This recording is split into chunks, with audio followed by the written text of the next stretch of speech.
Welcome to a new episode of The Opening School. There can't be that many of you who've not noticed the Candidates Tournament, which was played between the 14th of March and the 2nd of April.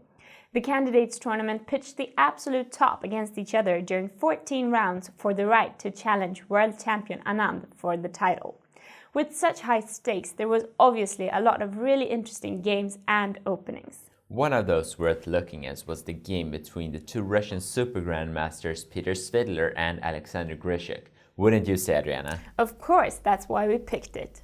Well, Peter Svidler started the game like most of the games in this tournament with d4, which was followed by Grischuk's knight to f6 and continued into a rather common line after c4, g6, knight to c3, bishop to g7, e4, and d6.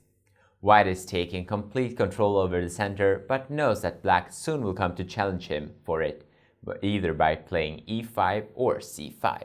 Just like Alfred said, this is a quite common position. The plan for white is to stabilize the position by developing the pieces in a sort of calm manner. White can, of course, try to pressure black further by playing f4, but it tends to lead to positions that are more difficult to defend.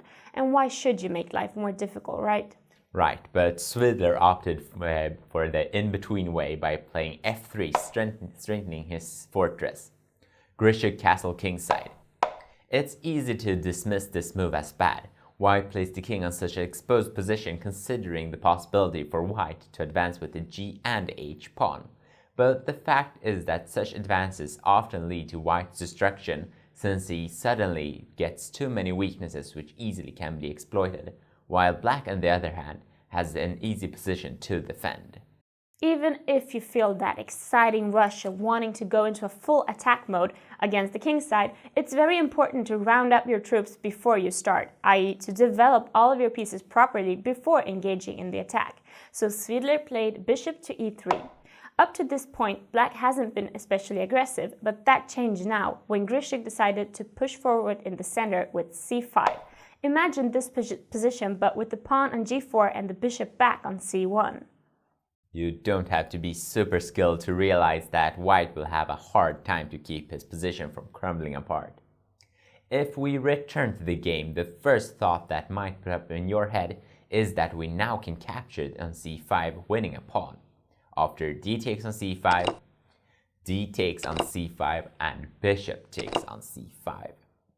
And it is indeed possible, but again it leaves white in a position where black gets the initiative because of white's open and underdeveloped position. Instead, Svidler decided to strengthen his center further by developing another piece, the g-knight to e2.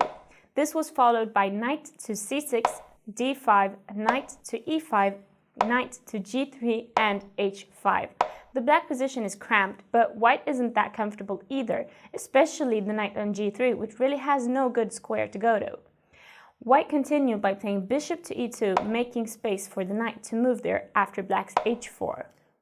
Black has now reached a point where from which he can't improve his position further without making a breakthrough, and so black played e6 in an attempt to upset the solid white central pawn structure.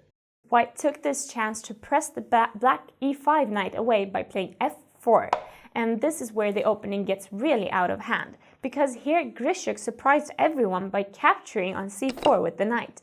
White can take the knight on c4, but even more astounding is that white also should.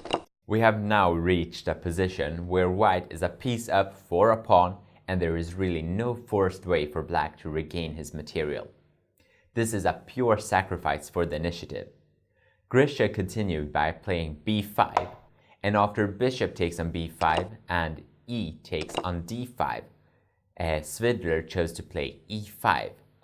This was followed by an exchange on e5, bishop to g4, pawn takes on f6, bishop takes on d1, pawn takes on g7, king takes on g7, bishop takes on c5, h3, rook takes on d1, h takes on g2, rook to g1, g takes on f1 queen, and king takes on f1. Of all the crazy stuff that could have happened, this is quite a surprise. The game ended almost 20 moves later in a draw, and we truly recommend all of you to watch it, to take a look at the entire game. But with that, we will end this week's episode of the Opening School. Bye!